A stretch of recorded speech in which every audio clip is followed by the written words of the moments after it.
Here I've got CUBOT X20 and let me show you how to change wallpaper on this device.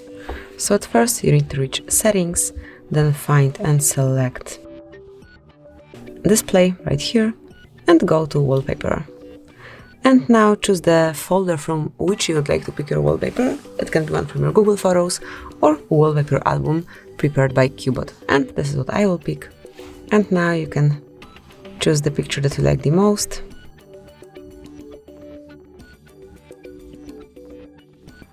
And here you've got all of them. I think I will pick this one, then click on Set Wallpaper, and finally decide if you want this picture to cover your home screen only, your lock screen only, or both of them. And I will pick both. And as you can see, wallpaper has been set up, and now it is covering both your home and lock screens. So this is it, that will be all. This is how you can change wallpaper on your CUBOT. Thank you for watching. Please subscribe our channel and leave the thumbs up.